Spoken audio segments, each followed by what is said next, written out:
Retired justice Sudhanshu Dhulia search committee chairperson. Search കമ്മിറ്റിയിലേക്ക് സർക്കാരും ഗവർണറും പേരുകൾ നിർദ്ദേശിച്ചിരുന്നു. 2 ആഴ്ചയ്ക്കകം കമ്മിറ്റി രൂപീകരിക്കണമെന്നും സുപ്രീം കോടതി നിർദ്ദേശം. കൂടുതൽ വിവരങ്ങളുമായി ജിഷ്ണു കൃഷ്ണൻ ചേരുന്നു. ജിഷ്ണു, സെർച്ച് കമ്മിറ്റി അംഗങ്ങൾ, അതിൽ ചെയർപേഴ്സണായി നിലവിൽ റിട്ടയർഡ് ജസ്റ്റിസ് സുഡാൻഷു ധൂലിയയുടെ പേരാണ് നിർദ്ദേശിക്കപ്പെട്ടിരിക്കുന്നത് എന്ന് മനസ്സിലാക്കുന്നു. വിവരങ്ങൾ. രോഹിണി, VC നിയമനവുമായി ബന്ധപ്പെട്ട സാങ്കേതിക ഡിജിറ്റൽ സർവകലാശാലയിലെ സ്ഥിരം VC നിയമനവുമായി ബന്ധപ്പെട്ട് ഇപ്പോൾ സുപ്രീം കോടതിയുടെ ഭാഗത്തുനിന്ന് ഉത്തരവ് വന്നിരിക്കുകയാണ്. അതായത് ഈ സർവകലാശാലയിലേക്ക് VC നിയമനത്തിലുള്ള സെർച്ച് കമ്മിറ്റിയും കോടതിയുടെ മേൽനോട്ടത്തിൽ രൂപീകരിക്കും എന്ന് നേരത്തെ തന്നെ ഈ കേസ് പരിഗണിക്കവേ കോടതി വ്യക്തമാക്കിയിരുന്നു. ഇപ്പോൾ retired justice Sudhanshu Dhulia chairperson ആയിട്ടുള്ള സെർച്ച് കമ്മിറ്റിയാണ് ഇപ്പോൾ കോടതി വ്യക്തമാക്കിയിട്ടുള്ളത്. കോടതി അത്തരത്തിലൊരു നിർദ്ദേശമാണ് ഉത്തരവിൽ ചൂണ്ടിക്കാട്ടിയിട്ടുള്ളത്.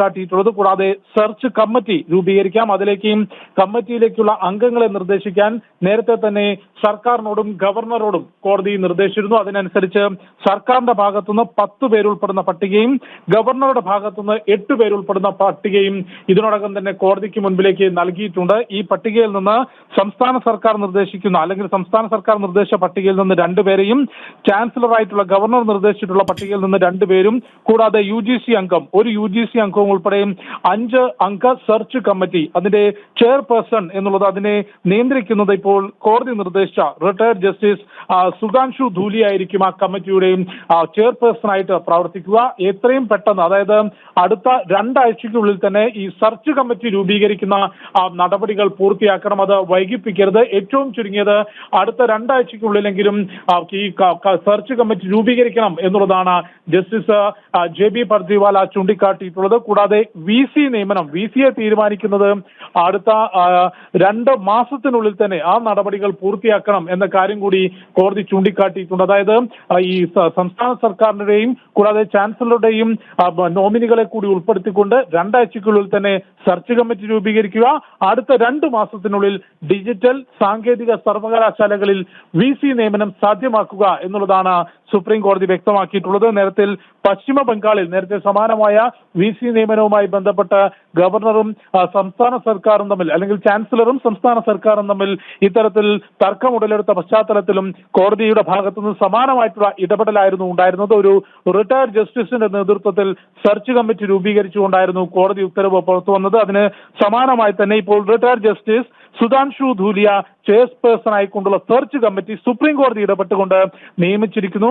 ഡിജിറ്റൽ സാങ്കേതിക സർവകലാശാലയിൽ താൽക്കാലിക VC നിയമനവും അതുമായി ബന്ധപ്പെട്ട് സ്ഥിരം VC നിയമിക്കുന്നതുമായി ബന്ധപ്പെട്ടും ചാൻസലറും സർക്കാരിന്റെയും നയങ്ങൾ ഒരുമിച്ച് പോകാതിരിക്കുകയും അതിന്റെ നടപടികളും ഒപ്പം നിയമ നടപടികളും കഴിഞ്ഞ കുറച്ചു കാലമായി സുപ്രീം കോടതിയിൽ തുടരുകയാണ്. അതിൽ ഏറ്റവും ഒടുവിൽ കോടതി ഇടപെട്ടുകൊണ്ടായിരുന്നു ഈ വിഷയത്തിൽ ഇത്ര തർക്കം നീട്ടിക്കൊണ്ടുപോകേണ്ട ആവശ്യമില്ല, സെർച്ച് കമ്മിറ്റി കോടതിയുടെ മേൽനോട്ടത്തിൽ രൂപീകരിക്കാം എന്ന് മുൻപ് ഈ കേസ്, കഴിഞ്ഞ തവണ ഈ കേസ് പരിഗണിച്ചപ്പോൾ ജസ്റ്റിസുമാരായിട്ടുള്ള JB പർദിവാലയും കൂടാതെ R മഹാദേവനും അടങ്ങിയിട്ടുള്ള ബെഞ്ച്, ജസ്റ്റിസുമാരടങ്ങിയിട്ടുള്ള ബെഞ്ച് വ്യക്തമാക്കിയത്. അതിന്റെ അടിസ്ഥാനത്തിലും ഈ സെർച്ച് കമ്മിറ്റിയിലേക്കുള്ള അംഗങ്ങളെ പട്ടിക കൈമാറാൻ സർക്കാരിനോടും ചാൻസലറോടും ആവശ്യപ്പെട്ടു. ആ പട്ടിക കൈമാറിയിരുന്നു. ഇന്ന് കേസ് രാവിലെ ലിസ്റ്റ് ചെയ്തപ്പോൾ ആ പട്ടിക കോടതി പരിശോധിച്ചു.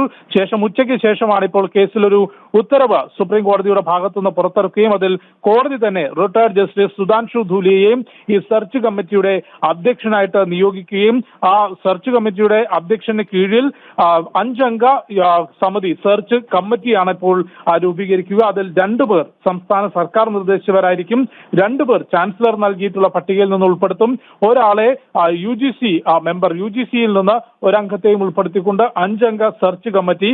ആ സെർച്ച് കമ്മിറ്റി രൂപീകരിക്കുന്ന നടപടി തന്നെ അടുത്ത 2 ആഴ്ചയ്ക്കുള്ളിൽ പൂർത്തിയാക്കണം എന്നാണ് കോടതി നിർദ്ദേശിച്ചിട്ടുള്ളത്. കൂടാതെ 2 മാസത്തിനുള്ളിൽ, വരുന്ന 2 മാസത്തിനുള്ളിൽ ഡിജിറ്റൽ സർവകലാശാല, സാങ്കേതിക സർവകലാശാല, 2 സർവകലാശാലകളിലെയും സ്ഥിരം VC നിയമനം, ആ VCയെ തെരഞ്ഞെടുക്കുന്ന നടപടികൾ പൂർത്തിയാക്കണമെന്നും ഇന്ന് സുപ്രീം കോടതി ഉത്തരവിൽ ചൂണ്ടിക്കാട്ടിയിട്ടുണ്ട്. രോഹിണി. ശരി, ജിഷ്ണു കൃഷ്ണനാണ് വിവരങ്ങൾ നൽകിയത്.